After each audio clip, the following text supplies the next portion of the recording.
Welcome Average Joe Nation from around the globe. Props to you for staying up to date and keeping in the know. Fantasy football, man, very soon you'll reign. The knowledge that these three guys have, man, it is insane. Fantasy football talk, hateful eight, they wear the crown. Hold it down, Pickle, Blackburn, and Trimboli, hold it down. Pulling up to LB Design Studio, we're getting loud. Season 2, headphones on, red light go, break it down. Welcome back to the Hateful Eight Fantasy Football Podcast with your host, I'm Pickle, and with me as always, Blackburn. How are you guys doing today? Good, how are you? Good. Fantastic. Great. And this one to my right, Trimboli. Gentlemen. This episode we discuss all the Week 2 games, and we get your lineups ready for the Week 2 game matchups. There should be, I just doubled down right there. That's okay. I double dipped right there. Right. You can triple stamp and double stamp, Lloyd. Ooh, I like it. Samsonite. I was way off. All right. As always, don't forget to follow the show's Facebook, Twitter, and Instagram accounts. Now on to the Week 2 good, bad, and the ugly. Weekly starts and sits. The good, the bad, and the ugly. All right. The good, the bad, and the ugly for Week 2 is presented by StatRoute. Dominate your league. Get the stats used by the pros. Any stat, any player, any team. Available in under 5 seconds. Head over to statroute.com and get yourself that free trial while it's still available. All right, Week 2, the 1 o'clock games. Who has those? I honestly don't even know. Me. There you go. That guy. That guy. All All right. Blackburn's got the 1 o'clock games. Go for it. All righty. Game number 1. The Panthers at the Falcons. The good for this game, Tevin Coleman. Ooh. Freeman is questionable. It came out today that he's good to go. Yeah. But I think he's going to be limited in what he can do. And Yeah. he went full go last Thursday night, and he didn't do nothing. He got you a good 8 points in PPR. That offense is struggling there in Atlanta. Yeah. Coleman actually had 11.5. So he outscored Freeman. Yeah. That's my only reason. I think Freeman's not going to get much play, so I think Coleman was actually on the field more for passing down, so I think he's going to be the more legit play. Yeah, I was going to say, I think that was our concern all offseason is depending on how – it was all based on how Devonta Freeman did. And if Devonta Freeman wasn't going to do well enough, we knew that Tevin Coleman would have no problem stepping in and doing what he does, which is catching the ball. And, I mean, he's quick. I think he's just as good as Devonta Freeman, if maybe not better. Yeah. Well, I mean, he's a better pass catcher. Yes, I got you. But the first or second drive of the game, they had 3 straight shots of Devonta Freeman in the goal line, and he couldn't get it in against Philly. I know. When I watched that game, I was just like, are we serious? I mean, 3 but it was 2 rushing, and the third down was a pass play to him, and they couldn't get it in. But obviously you didn't have Julio, which is a whole other issue in itself for another day. But they didn't even put Julio in some of these goal line situations. I know. You're like, what? Well, no. Obviously, more often than not, you know that the game is going to be, when you're on the one, you're probably going to run it about 95% of the time. However, putting Julio Jones out there, even if he's just a decoy, alleviates at least one of those guys on the defense from loading the box. I mean, he was getting the volume is what I'm saying. Right. I mean, when they did put Julio in, he was in the slot for some reason. I don't understand. Sarkisian. That's a whole different thing. My bad for this game is DJ Moore. Yeah. Yeah. He had 1 catch for 3 yards. Yeah, I'm sorry, one rushing attempt for 3 I was yards. going to say, he's Yeah. non-existent in the passing game. Zero catches on 0 targets. Right. I mean, we know Olsen's not going to be there, so those targets are going to have to go somewhere. But I mean, it seems to be Funchess. Well, he's buried behind Funchess, Torrey Smith, and Jarius Wright, who actually didn't do bad. Right. But yeah, I think with Greg Olsen going out, Funchess is going to get an uptick. Yeah. Plus, McCaffrey had a bunch of targets too. Yeah. He had 6 catches. McCaffrey looked. I mean, they used McCaffrey a ton into the Dallas game. So. I'm just surprised DJ was totally written off that offensive scheme. Yeah, for where he was drafted at, you know, I thought he was going to be the down the field guy. Jarius Wright's kind of taking that role. I feel like he's kind of moved into the. I mean, I know Torrey Smith is the down the field field stretcher. However, I figured that Jarius Wright would be behind DJ Moore, but it seems like Jarius Wright's kind of there. Well, Jarius Wright's always been a good receiver. He's just been underrated because he was stuck behind Stephon Diggs and Adam Thielen. Right. So we didn't really get to see much from him.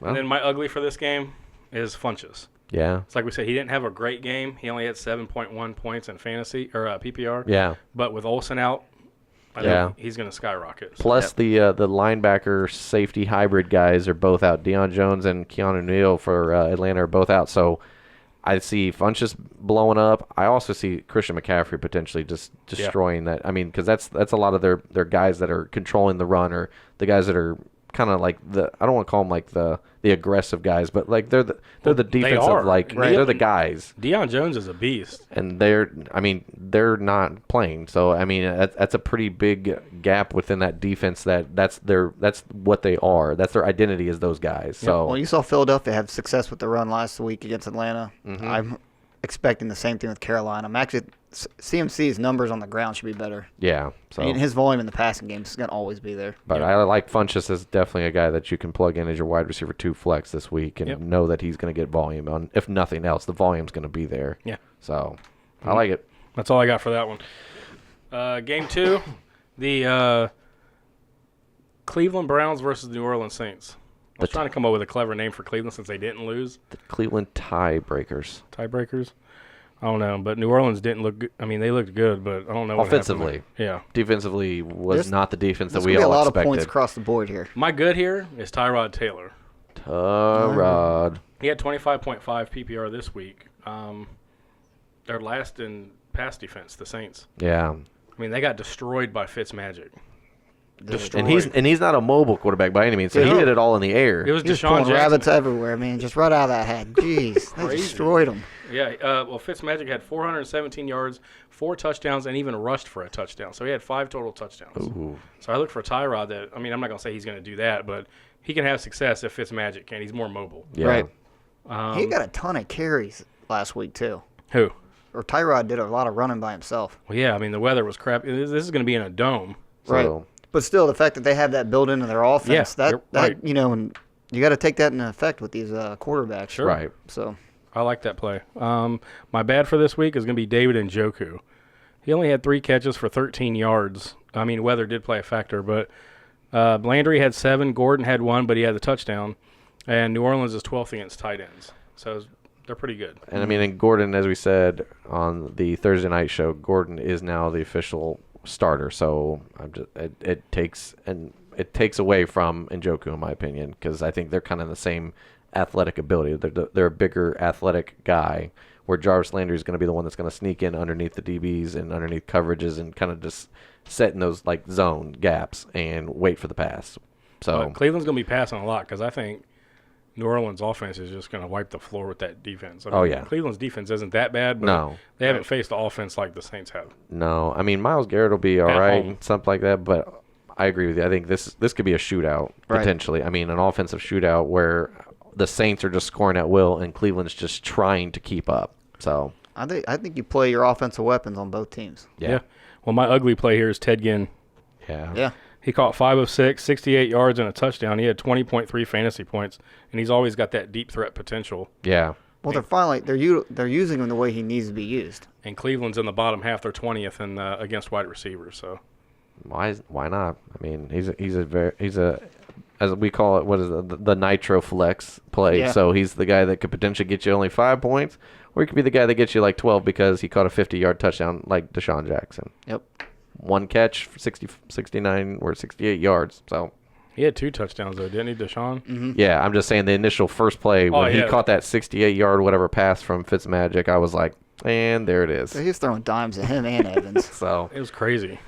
All right. Big chunk plays. it was. Next game, Houston Texans at Tennessee Titans. My good is Deion Lewis. Yeah. Yeah. I know the starter is Derrick Henry, but we'll get He to is him. for now. Don't worry. Lewis had 16 rushing yards, 75 yards, and a touchdown. 5 catches for 35 yards and had 22 points PPR. I think he outperformed Henry, obviously, by a landslide. Mariota was questionable. They said he's going to be ready for this week, but I think the game script is going to favor Lewis more Yeah. Yep. because they're going to be down. Yeah, I mean that's pretty good. I mean that offense, if Houston's offense is hitting this week, you're gonna have to keep moving the ball down the field. You're not gonna be able to do 3-4 yard chunks here and there and waste the clock. So. Well, I'm not sold on Mariota's elbow. I mean, Right. He couldn't finish last week. Now he's all of a sudden ready this week. I think there's going to be a lot of check downs or easy throws to Lewis. He'll benefit from that. Plus, I think is it Taylor Lewan is questionable for Sunday. So man. that's another issue, and that's Well, if you're going to ground and pound, the team you're going to do it against is Miami, and it just didn't happen for No. Henry. So I mean, I know Well, they had that like delay- a giant weather delay. Yeah, the kinda delay threw 'em did off, 6 but- hour, 7 hour delay. That was crazy. But I mean, still, right. you got Derrick Henry, which we're getting to him now because he's my bad. Yeah. Hot garbage.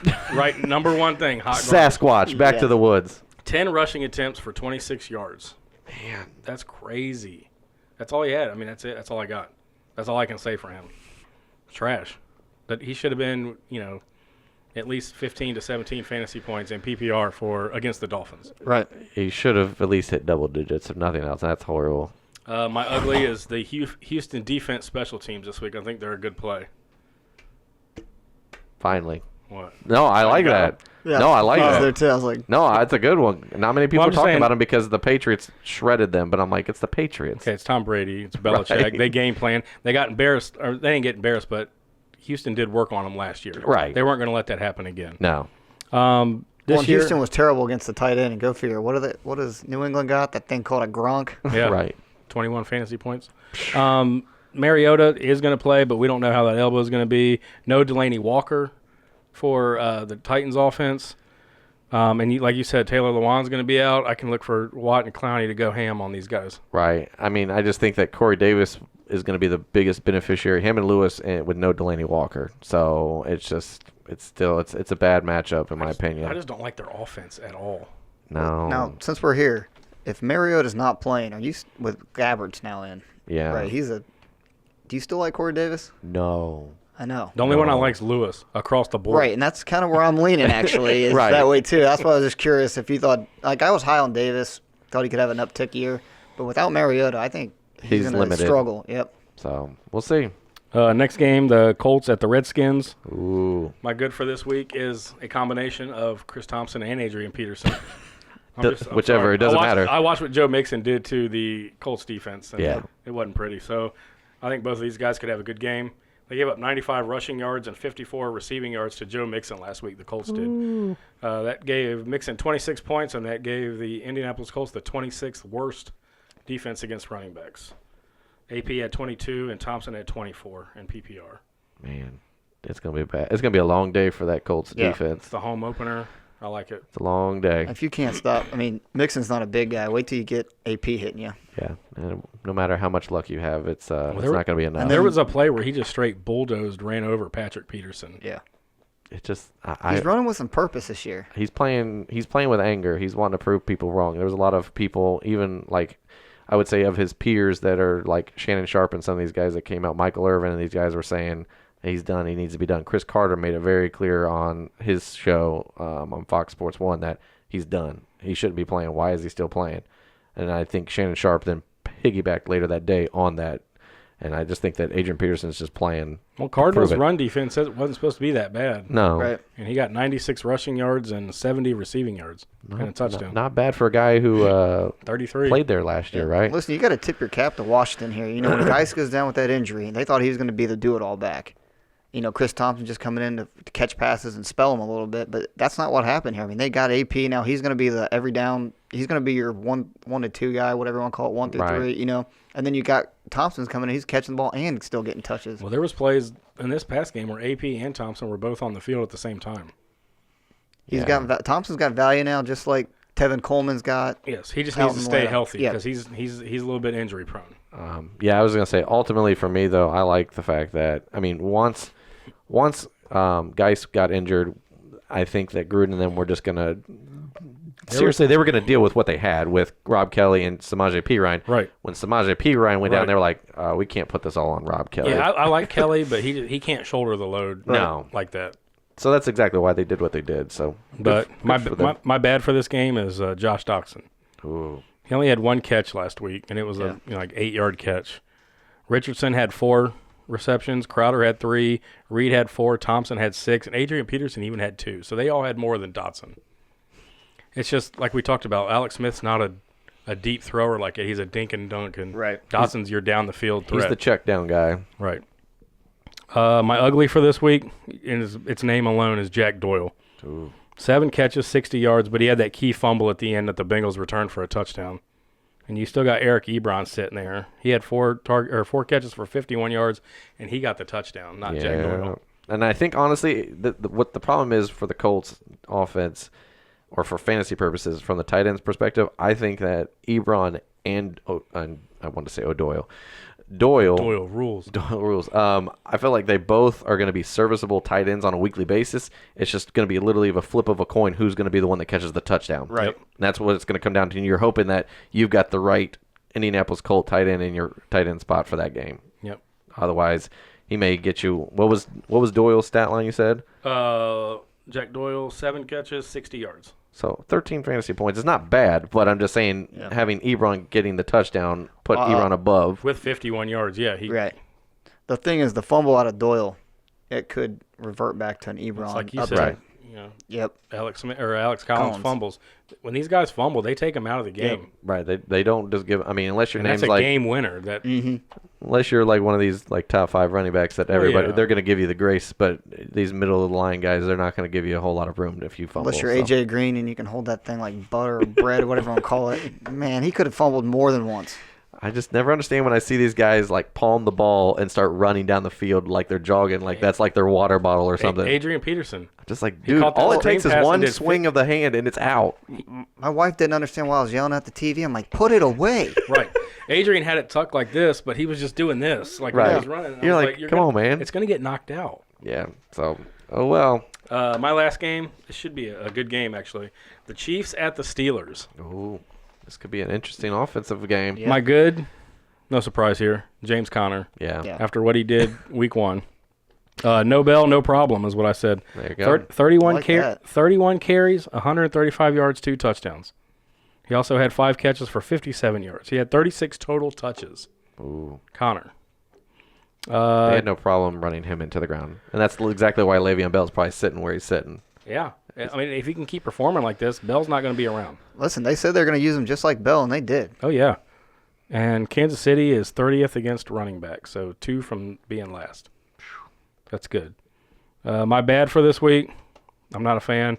Travis Kelce, he's a big name. I know it's not popular for some of you guys because you drafted him early, but he had one catch for 6 yards. It just looks like Mahomes is targeting deep, the hills. yeah. Watkins didn't even get looked at that much. He's throwing it to the hills. He is. There you go. Ooh, I like it. And Pittsburgh's 9th against tight ends, so they're top 10. Yeah. Not a good matchup. My ugly is Sammy Watkins. He had 3 catches for 21 yards. Hill had 7. And, he's wide receiver, too. That's what most people drafted him as, in the mid-round, 7th, 8th round. But he's not living up to that potential right now, at least week 1. Yeah. Yeah. Not good. But it could be a shootout either way, I think. True. Because there's firepower on both sides. And Big Ben plays better at home than he does. Like, he'll be better than when he was at Cleveland. Yep. Juju and Brown. It's a combination right there. And Connor. Yeah. Yeah. Not wet. We'll see. We'll see. All right. So you've got the 4:00 games. I do. I've got the next set. My first game we have is the Chargers versus Buffalo. I'm going to start with my bad here. I'm going to change it up a little bit. And that is the entire offense for Buffalo. That's LaShawn McCoy included. I like it. They only had 153 yards of total offense. This many points. Yeah. Nothing. 4. Anyways, go ahead. What do you got? Anyways. You threw him off by putting numbers up. No, I had something I probably shouldn't say.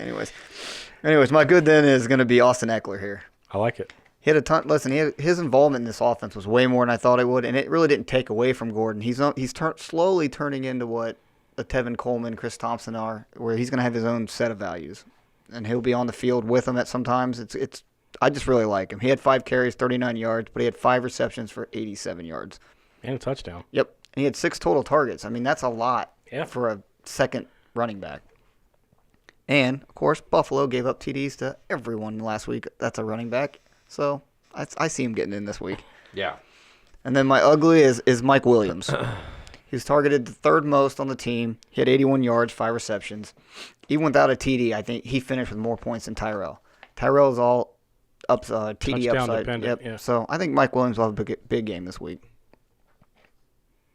Anything else from you? No, I'm agreeing with it. Sounds good. They throw a lot. Phillip Rivers loves to throw. So Yeah, I mean, listen, it's hard to talk about Buffalo when there's nothing positive. I know. So Josh Allen is starting. He was named the starter. That's all. That's the only positive we can see. He's just gonna get thrown to the wolves. it's not good. Is Bosa playing this week? No. He's got an appointment with a foot specialist to see what's going on, apparently. That'd be even worse. Yeah. I still think the Chargers are, their defense is a good play. Yeah. So, anyways, moving on. We're going to move on to Miami and New York, the Jets. This game should be maybe a little closer. Well, who was the good? Austin Eckler. Oh, yeah, Durer. Okay, sorry. No big deal. I threw you off by changing it up. I'll go in order this time. All right, my good is Kenny Stills. I like it. He's clearly the chemistry him and Tannehill have is the best on the team. No, Parker not even irrelevant, still hurt. He's to me it's Stills and it's Stills only. He's really the only receiving option I even like on Miami. Amendola had a few targets, but it wasn't nothing. Well, we're gonna get to Amendola. Oh, I like it. Oh, Amendola is actually my bad. Okay. He saw 6 targets, but only 4 receptions for 26 yards. I think his age and everything's coming into play here. I don't know if he's going to be viable in this offense. So I'm avoiding him at least this week, especially against the Jets, who looked pretty good on defense last week.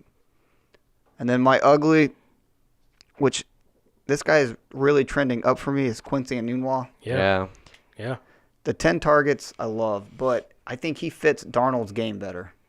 Where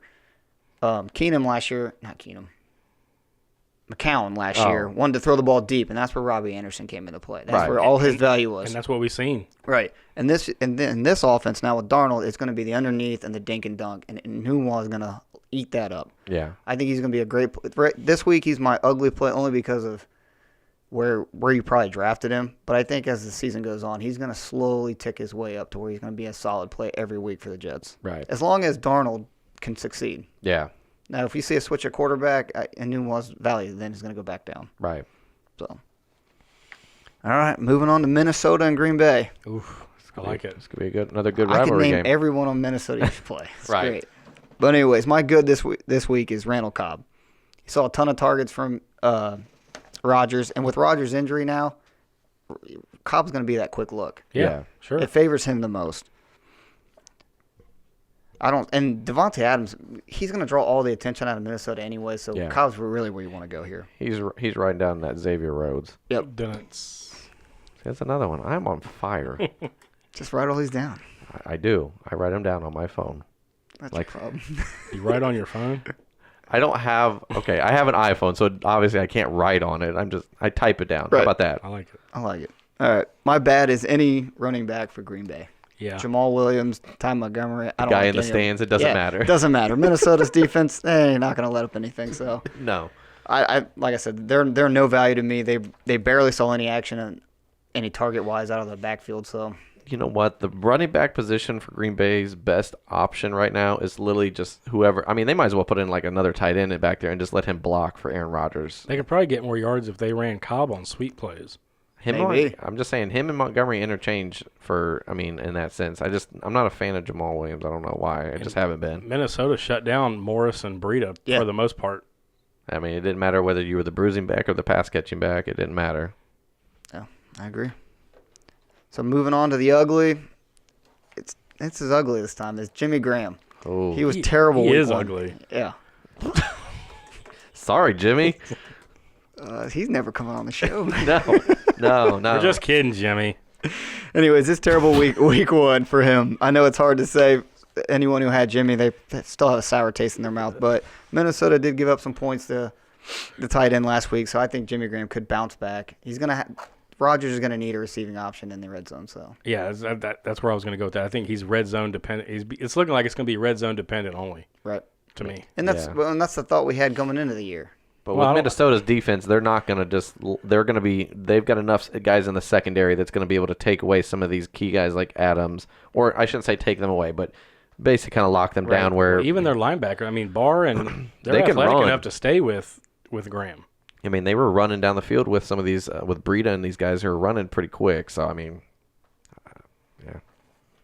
All right, moving on. Yeah. Philadelphia and Tampa Bay. A week after last week, this could be interesting. I'm still pretty much even kill here. I like Nelson Aguilar still. He's my Yeah. good. Because basically I think he's the best receiving option that Philadelphia has really outside of Ertz. He's Right. the only receiver that Right. And he was involved everywhere on the offense. Right. I mean, he ran the ball. He had 8 receptions for 33 yards. He had 1 carry for 16, and he completed a pass. Philly special. Yep. And then Bucks starting cornerback Hargraves is not playing this week. He's out with a shoulder injury. Not good. So I think Aguilar can have a big game. Yeah. So my bad is Peyton Barber. The Eagles, like we talked about earlier, That's not a haircut you want. yeah, he was able to shut down Devontae Freeman, and I just see the same thing happen this week to Barber. Yeah. He's not going to have enough volume catching the ball out of the backfield to really have fantasy relevancy for me. Well, they shut down pretty much. I mean, Coleman had 11, Right. but Coleman and Freeman, they limited him to 17 fantasy points between both of them. I don't see any Tampa Bay guy sniffing that. The Nope. Eagles defense is gone. They went all in on that defense to make sure they stayed where they are. So, Well, I mean, you have to. right. So, You got Zeke and all these, Barkley, everybody, all Yep. these big backs in the division. yeah. So, it'll be interesting. And my ugly is Godwin. Yeah. Now that, Jackson's going to be out. Yeah. Well, they- With him out, I think Godwin's going to have an uptick. I mean, Is they're he saying out? they said he's a game time He's in, decision. he's Well, in the protocol right now. He's I got a believe he's- shoulder and a concussion thing I'm going guessing on. he's banking that he's out, Right, though. that's what that's what at least But it's not official. How about that? It's a game time decision. But ultimately, guy coming out of concussion, you're probably not going to be too He's happy to always play him. hurt, man. Well, that's Deshaun's problem. He just can't stay on the field. So Frail. as long as Deshaun's not playing, I think Godwin is going to be the receiving option too. And we saw what Fitzmagic did last week. He's going to throw the ball all over the place. Godwin's probably a pretty good play. Yeah, I agree. I mean, it all depends. Even with Deshaun in there, I think Deshaun's not going to be 100% this week. So Right. the week Right. if you wanted Deshaun at 100%, you should have played him week 1. True. That's every year. Yeah. Sorry, Hey, that was your advice last week. it was. I said if you've got an opportunity to play him in your flex. Well, it was like the second play of the game, and he had a 60-some yard touchdown pass. Congrats. That was it. It's over. You're done. He had a He's like, touchdown I'll- later I'll too, take- but I'm I'll- just saying, it was over. I'll take my check and I'll see you next year. Right. I call that the Gillisley. That's what he does. Love it, the Gillisy. He fumbles. Yeah, but Gillisy didn't do it on his own record. He just got cut. Well, You're done. He still fumbled this game. he Yeah. did. You're right. Oh, well. Garbage. Hot garbage. Hot turnovers. You got that Nathan Peterman effect. Right. Baking school of Nathan Peterman. Oh, man. All right, moving on to my final game. Arizona and the Rams. Blowout. Yes. Destruction. This was, listen, even with David It's- Johnson and Fitzgerald here, I had struggled to find any positive for the Arizona Cardinals. This is at the Rams, too, isn't it? Right. Oh, my God. So my good is Cooper Kupp. Oh, yeah. That's the best. Yeah. I mean, he led the team in targets with 9. And here's the thing that I love about Kupp, and that we need to look at going forward. He led the team in red zone targets. yeah. Did last year. He So- led the team in receptions last year as well. Right. We called it last Yeah. year. Cooks- Blackburn listen, had his hat on that last Yep. year in the preseason. He was like, this guy, he goes, he's going to be the main guy. And I mean, we talked about this all season. We said, Brandon Cooks, he's going to be a one-trick pony. He's going to be a guy who's going to be trying to slip behind the defense, and if he doesn't, it's over. That's it. That's pretty much his go-to He'll route. do reverses. Woods is kind or- of doing the same thing, though. Yep. Right. Well, Woods was their deep guy last Yep. year. So it's Cooper Kupp is your possession guy. Cup is your chain mover. Yep, Kupp and What about Gurley. Higbee? Where was he at? I talked to him yesterday for a little bit. Yeah, what'd he say?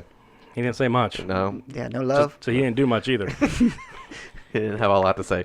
All right, anyways. So my bad is Sam Bradford. Yeah. Oh, man. Bad is an understatement. Can you put bad with an asterisk? Listen, yeah. He got booed so hard yesterday or Sunday. Yeah. And this is no disrespect to Washington, but if he looks this bad against Washington, what is he going to look like against the Rams? Hey, I'm a Washington fan, and I said this. Our defense looked pretty good, but we're nowhere near what the Rams are. It's going to be ugly. The Rams are going to be in his face like every play. He probably won't make it out of the first quarter. No. Do we want to take an over/under on how many quarters he okay. plays in this game? Yeah, because you can't Bradford-proof the LA Rams I'm coming gonna say at you. two. I'm gonna say he'll be out by halftime. You got Brockers, who destroyed Oakland by himself. Donald didn't even do nothing, and then you still got Suh right there. Yeah. Plus, everybody else, Peters and everybody else. Over under 2. But I'm going to say Josh Rosen might be playing by the start of the second quarter. I'm gonna say by halftime, Rosen will be in. I'm with him. I have it in here. I think you're going to see Rosen sooner than later. This is the game that Bradford gets hurt. Yep. And I'm not even saying it just based on getting hurt. They might get tired of what they see. Yeah. Well, I mean, any mistake he makes, they're going to feast on it. So 'Cause he threw. It should have been 2 picks. It was 1 pick, and one got knocked down. But yeah, he should have had 2 picks. I'm just saying you got Talib and Marcus Peters, who are top shutdown corners, and then you've got no joke with that defensive line that's going to be in their face. And the Arizona Cardinals offensive line is not as good as the Raiders offensive line. That's a good. That's the one thing that helped Carr was because the Raiders offensive line is actually good. Yep. I'm not seeing that the Arizona Cardinals offensive line is going to be able to hold those guys as long. So It's going to be a long day for I'm just Arizona. saying it took the Raiders. Well, it took the Rams defense about half the game to finally get through and start getting pressure on Carr. I'd say by the first quarter, maybe about I'm gonna say third by the- play, they're going to be in his face. As soon as the opening kickoff happens. During the national anthem, he's so done. So he's running out. Bradford's like, oh no, this He's going is to not fake good. an injury just so he doesn't have to play. Oh, knee injury. As he He trot trips out. over the pylon. I'm done for the year. I'm out, guys. I'm cashing in. See you later. Josh, you're up. Good luck to you. All right, and to wrap this up, my ugly is Goff. Yeah. As long as he's mistake free, I think he'll have enough to be a really good stream play. Yeah. Alex Smith cut him up. Yep. Yeah. I love the weapons in it. In LA. Right. Yeah. We just talked about Woods, Woods, Cooks, Cup, and Cup. Cooper. Yeah, they've Gurley. got enough. They've got enough on offense, and Sean McVay is smart enough to know how to play to the strengths of each guy. I'll mention this later in the Giants Dallas game, but I'm just telling you that if Sean McVay was the head coach or even the offensive coordinator of Dallas, I think you would see a totally different style of play, and I think that would we literally saw that going from Jeff Fisher to Sean McVay, Right. exact same team across the board, and they lit it up immediately with McVay. I just think there's just guys out there that just know what they're doing offensively, and I like Sean McVay, and anytime he's coaching this team up, the offense looks good, the defense looks good. It's just Hot take. yeah. Gurley will be the RB1 after this week. Ooh, I'm not shying away from that. Yeah, me neither. This might be a good game for him. So I know they're going to be upset that they got destroyed, but they better just wait till next week yeah, because it's coming again. yeah. I like it. Worse. So all right. Now I've got the last couple 4 o'clock games, and I've got the Sunday and the Monday night games. So Detroit versus San Francisco. Both teams struggled offensively, but in this game, I've got the good, and the one good out of this is George Kittle. He was the most targeted guy. He just seemed to be looked good. Garoppolo's guy. So Is this at? it's at San Francisco, so even better. I just think that he's going to be the guy that you're going to want in this offense for the San Francisco 49ers offensive guys. I like Alfred Morris. I like Matt Breida. There's there's uncertainty if Marquise Goodwin's going to be. He's a game time decision if he's Right. going to play or not. So to me, if I'm taking a shot in the dark on anybody that's going to be awesome in this game, I think George Kittle's the guy. Yeah. So I like agree. Kittle moving forward even. yeah. Yeah, I mean, Minnesota's probably the toughest defense they'll play all year. Right. I mean, they got to play him again, obviously, but he did look really good. He was wide open in that middle. Right, and he had one catch that he probably would have scored on for a pretty long catch if it wasn't just outside of his reach. So, Right. And then the bad for this one is Luke Wilson with 2 L's. So I had to make sure I didn't Wilson. autocorrect. It tried to autocorrect me 3 times. So, anyways, yes, it's Wilson with 2 L's, and the San Francisco defense seems to play well against tight ends. So I'm just saying. I mean, outside of Rudolph having the touchdown he had, he really didn't do very well. Yeah. So I'm just saying, in San Francisco, I think that's where their success is stopping those short underneath routes and the red zone passing game. And that's pretty much all Luke Wilson's going to be in this game. So, and I don't know what Matt Stafford you're going to see this week. So he hadn't thrown that many. I looked, he had not thrown that many interceptions since 2013 or 14. So It was hoping bad. it's a fluke, but Yeah, I don't know though. I'm scared when the Jets came out and said they knew what the checkdowns were yeah, when that's they're a checking bad. out. That's not good. No. I don't see how there's not an investigation or something about that because that's kind of weird. Well, the thing is, as long as from what I was somebody, I think it was Rich Eisen or somebody was talking about it, and they just said that basically you're allowed to film guys during games, obviously from your own personal devices, from the booth, from the upstairs, so you can do that. Now, and there's one guy that literally that's his job. He is dedicated to doing nothing but watching hand signals, watching the plays that follow, and then at halftime they're basically in a scramble to figure out what we're looking at here. Now, if they've had all off season to look at these hand signals, that's a lot of time to be. And Matt Patricia, Yeah, he looked like he was lost out there. he did. He looked like he was up over his head. It was up over his head already. So, It's another Belichick guy that just gets out on his own baby bird and falls out of the nest too early. So I was expecting bigger things from him, but it's only week 1. Right.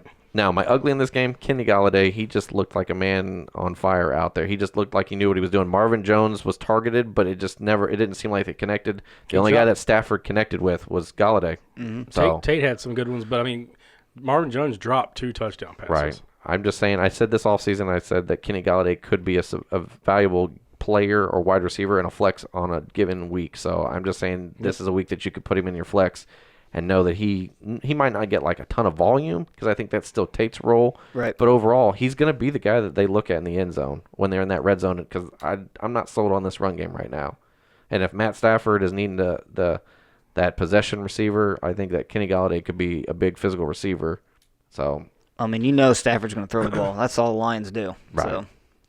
And then the Oakland and Denver game. This could be interesting. I'm not sure.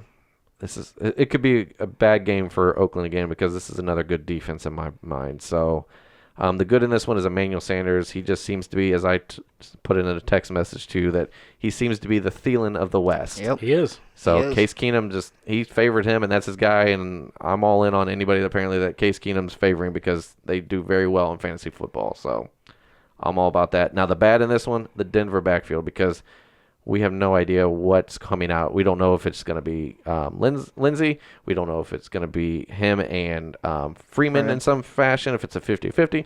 Booker's still there. I'm just saying it's a mess where we thought that Royce Freeman being named the starter was going to be the guy.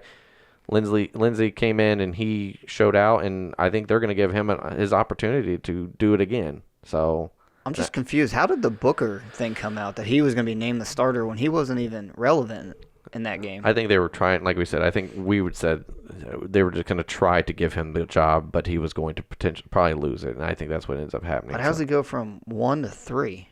Because it's Devonta Booker, and that's just what he does best. He looks good for preseason. That's a bad week. I'm just saying. So, and then the ugly is Jared Cook. and it's not because I don't think he's a good play. The Denver defense scares me a little bit against this offense, and I'm just not sure how much opportunity they're going to get offensively with Oakland. But as we said on the Thursday show, Jared Cook is the guy to have in that offense until you start seeing Amari Cooper come back. Right. I mean, he played the Rams defense, which is another top defense. He did pretty well against them. Right, and that's what I'm basing off of. And he did really well last year in this offense. So I'm all in on Jared Cook this week as a viable tight end play, even streamable tight end. If you've already got like a Gronk and your league lets you put a tight end in the flex, he's a valuable guy to put in there. Just don't get overhyped with Cook. He has up and down games. Don't just think just because he blew up Monday night that he's going to do that every week. He's definitely a matchup guy, but he to me is a solid play this week because I just think that Amari Cooper is going to be taken away again, and I think that the Denver defense is going to try to make Derek Carr throw this ball and take away beast mode and what'd you call him, a rejected Ninja Turtle. So. Well, listen, until they establish a wide receiver 2, Cook is your wide receiver 2. Right. So it is what it is. Now the New England Jacksonville game. This is in Jacksonville. It's a rematch from last year's game in the playoffs. Mine in this one, my good is TJ Yeldon, and that's with an asterisk if Fournette is not playing. If Fournette is not playing, TJ Yeldon is the only guy that they've got, and they're going to feed him like they did Fournette, and he can catch out of the backfield. So. Breaking news, ESPN's Josina Anderson says team expects Leonard Fournette hamstring to play in Sunday's game against the Patriots. All right, so with that, the backup that I had was Keelan Cole. And that's why Keelan Cole. I just think that he seems to be the guy, and New England's not really good against the pass, so against wide receivers specifically. So I know that Blake Bortles is just Blake Bortles, and he is what he is, but Keelan Cole seems to be the guy that he's looking for, so... I still like Yeldon, though. I mean, even if Fournette plays, I don't think he's going to be 100%. Right. So, and then the bad in this one is the immortal Chris Hogan. I just think that he is stuck in that Patriots doghouse right now. And then they went out and they've picked up a couple guys. Corey Coleman's there now. I mean, they've made some moves to bring in a couple other guys, and I just think that they realized post week 1 that Chris Hogan can't be the wide receiver 1. Which is crazy because he was doing so well last year. Right. Right. Well, now with Edelman gone, I thought he would have a huge uptick, at least for those 4 games. I mean, and Jacksonville is they're the number 1 defense against the pass. So I see Chris Hogan being lined up with Jalen Ramsey, which is not a good situation. Nope. So Goodbye. You are the weakest link. Goodbye. Now the ugly in this game is Rex Burkhead. I know that he didn't like blow up like everyone thought he was going to be week 1, but I just think that if anybody's going to just go off on this defense in Jacksonville, they've got to be able to get somebody going. And I don't think that Corey Coleman or Philip Dorsett or any of these other guys are going to be like getting you a ton of points. I think Rex Burkhead is going to be the guy this week to have. Well, Gronk, obviously, but I'm just saying outside of Gronk. Well, you got to monitor this situation. Burkhead now is on the questionable, his health. I don't know if that's just gamemanship here, but James White could be the play. Yeah. So if Rex Burkhead, I was going to say, if Rex Burkhead is not playing, James White is immediately the guy to slide in there. So Right. We'll see. And then the Sunday night games, or game, I should say, this week. New York Giants versus the Dallas Cowboys. They're in Dallas. The good in this one, I got Sterling Shepard because I just think that whatever the best corner that Dallas has, which is going to be Byron Jones, is going to be on Odell Beckham all game. I'm not saying that Odell Beckham's not going to get his. I'm just saying somebody who has Oh, he getting his. Right. I'm just saying the guy who's going to Toast. get his that has the most upside is Sterling Shepard, not named Odell Beckham or Saquon Barkley. How about that? So I think Shepard's got a solid matchup this week because outside of Byron Jones, Dallas' secondary is average at best. So, and then the bad in this one is Evan Ingram. The volume wasn't there last week, and that's pretty much what we've talked about. And Dallas has got a good set of linebackers in Lee and Vander Bosch. I just think that I just don't think Evan Ingram's going to factor in the game. I think it's going to be Saquon, and I think it's going to be Odell Beckham. It's Odell Beckham get you down the field. Saquon's going to be your red zone guy, and I'm not a fan of. I liked Evan Ingram last year, and we talked about this in the offseason, but we already saw game 1. The volume's not going to be Well, there. we said that. He was the only guy they had. Right. So Right. if the volume's not there, Evan Ingram is a touchdown-only dependent guy. Yep. And Dallas has got enough, in my opinion, athletic linebackers with Smith, Vander Bosch, and Lee who can play to him and cover him in some fashion. So now the ugly in this one, it is ugly, and I had to really look and search for this one. Jimmy Graham. Right. No, Dak. He dang ugly. I got Dak Prescott as the ugly, and it's only because the Giants' defense they weren't impressive even against Blake Bortles. So, just saying, it is what it is. I went back and looked because I was like, who can I put in this?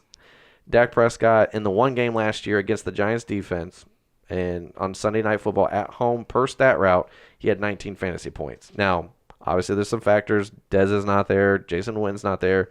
But I still think that if they truly get back to what they should be doing, which is handing the ball off to 21 at least 20 to 25 times a game, I think that helps Dak. Dak is not a guy that's going to be going out there and throwing the ball a ton and being successful.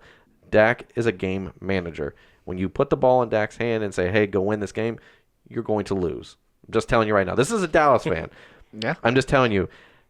For Dak to be successful, I think that it's at home, it's prime time. They're going to try to be better than what you saw against the Carolina offense or defense, which Carolina's defense is a decent defense. They're not a horrible defense, so you take it for what it is. But ultimately, this is all predicated on if they truly hand the ball off to Ezekiel Elliott and use him in the volume that they should. Now, if Dak Prescott goes out and he tries to be the gunslinger out here, trying to be the guy, He ain't no gunslinger. it's over. It's over. I'm just going to tell you right now, it's over. Water gunslinger. Right. Ooh. Yeah. Not even Super soaking Oh that no, thing. no. He's the dollar store like Right. the little like pistol thing that like Not even Dollar breaks. General. Dollar Tree, where everything's literally $1. right, and it's the one that like the water the water pistol whatever that breaks after like 2 or 3. yeah. You get 3 fill-ups. squirts and the trigger breaks off and it pinches your finger. Yeah, that's Dak Then you're Prescott. mad. Yeah. So, That's Dak. So So, okay. You since you made the comparison, Dak or Bortles? to me, they are literally the exact same. Well, the weather in the game last week with Giants and Jaguars was rainy. It was just like the Cleveland and so I think that had an effect on the passing game. To me, and I'm not just saying this because I'm a Redskins fan, but I'd rather have Bortles than Dak because Bortles has shown times where he can throw 300-yard games, multiple touchdowns. We haven't seen that from Dak. We haven't I seen agree. it from Zach or Dak. But Dak to me, to me the only reason why I think that they're pretty much the same. They're average quarterbacks. Where Bortles Oh, yeah. can have great games in passing, where I feel like Dak I mean, because I think that Bortles is a better passer overall. I'm not saying Dak is the better passer. What I think that Dak does better is Dak can actually move in the pocket and he can score with his legs, where Bortles, not so much. So I just feel like they're about even, and it all depends on the defense that they're playing against. But I'm hoping for Scott Linehan and for Jeff or Jason Garrett that they figure out that Ezekiel Elliott is the team. Yeah, they need to get Zeke going. That's what makes Dak successful. 15 touches. Ezekiel Elliott had 15. That's awful. David Johnson had around the same. I'm just saying that is awful. When you have that solid of a running back in your backfield, why were you not using him to the max? Like we said, you got to get him involved in the passing game. Was the O-line – I didn't watch the game. Was the O-line that bad? I mean, was it bad? For Dallas, it Yeah. wasn't horrible, but it's not the staple of what we thought it was what it should be when you got Travis Frederick and everybody healthy. But it wasn't awful. But my thing is, they shied away when Zeke would get a 4 or 5 yard run. Then they'd have Dak drop back the next pass and throw to either Cole Beasley, Deonta Thompson, or whoever else, Michael Gallup. I'm just saying they didn't use, instead of continuing to run the ball. To me, when like for Zeke is a guy that you need to get going early. You need to keep feeding him the ball, keep feeding Zeke, and if you get away from it, right? Why would you, if you're moving the ball down the field 3 yards here, 5 yards here, 6 yards here, Take his rhythm away. why are you going to throw the ball to Deonta Thompson and throw it 5 yards behind him? Who cares? Run the ball until they stop you, and if they stop you, then maybe start throwing the ball. But They got to find a receiving option. Beasley's not going to be your guy all year. no, but apparently Dez Bryant was hanging out in the press box up there with Jerry Jones at the Beyonce Told you. concert. Des of our lives continues. I said this in preseason. They're going to bring Dez back. Oh my gosh, that would literally be that would be the most Dallas Cowboys thing ever, and that's a Dallas Cowboys fan. After all these rants and tweets that Dez has sent out, now he's in the press box with Jerry Jones. I bet. Come on. I'm just saying, it's It's going to happen. That's just awful. Well, at least I'll get to wear my jerseys again with Dez, if nothing else. I think you should burn him out of principle. Right. So, and then Then we'll film it on the show. right, and then the Monday night game, Seattle at Chicago in the Windy City. The good for this one I got is Allen Robinson. He looked really good against the defense there against Green Bay. I know it's Green Bay; they're not the most known for being the best against the pass, but to me, Allen Robinson looked like the Allen Robinson when he was successful in the Jaguars offense. So he seems to be the guy. They didn't really use Anthony Miller a whole lot or Taylor Gabriel. They really, in the pass game. Or even Treat Cohen. Right. It was pretty much Allen Robinson in the pass game. Now, they tried to get Trey Burton in there, but he had a drop, and then it was a bad throw. So, I mean, to me, Allen Robinson's the good in this one, and I just think that Seattle really doesn't have a secondary. Right. They're not the Legion of Boom. They're not scaring anybody. No. And the bad in this one, Tyler Lockett, and it's because Doug Baldwin's not there to take the best coverage away.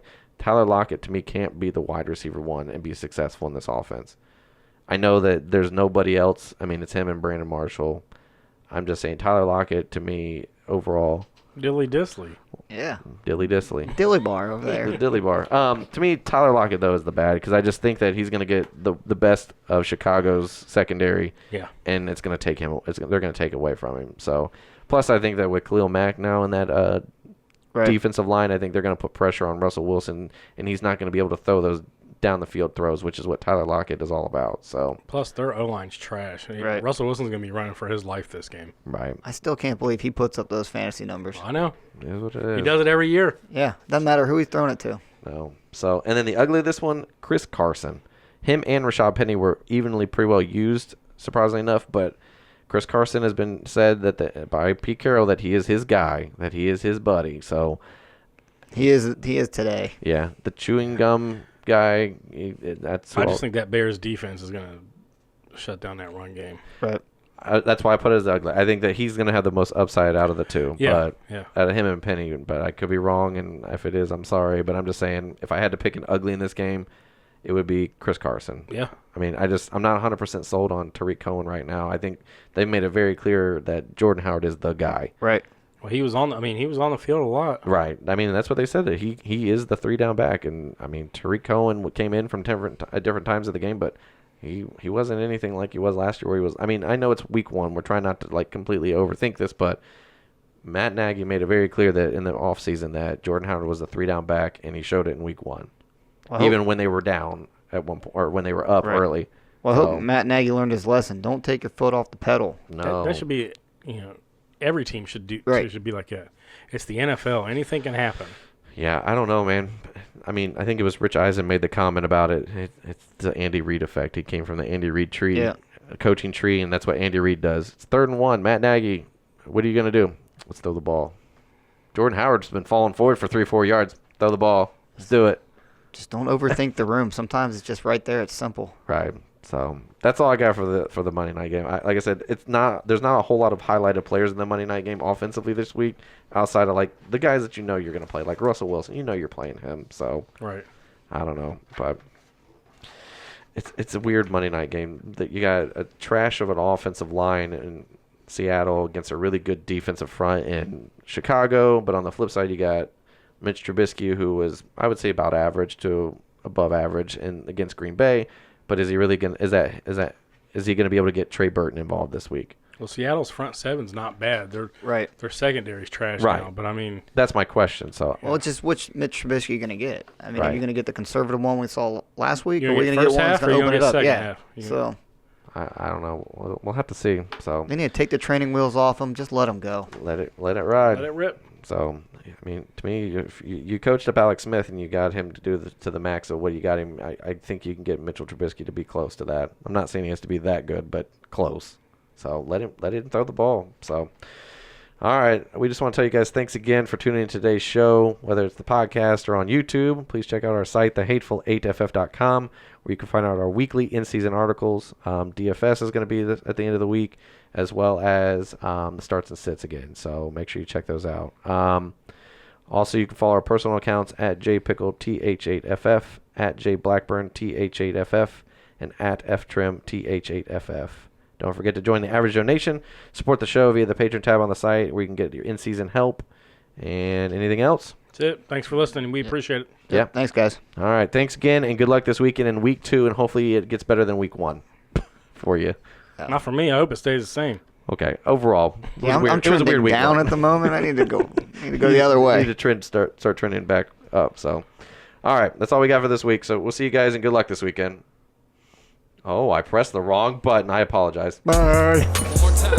There ain't no one like these three. You know you just heard Pickle, Blackburn, and Trimboli. Get the goods talking about nothing but fantasy football. Yeah, it's your year to dominate and to wear that ring. Prepare for the draft and dial in on your craft. Quarterback, the first round is a good choice, you ask? This guy's got first round pick, a favorite? Not so fast. He failed to tune in to Hateful Eight. He's a chump finish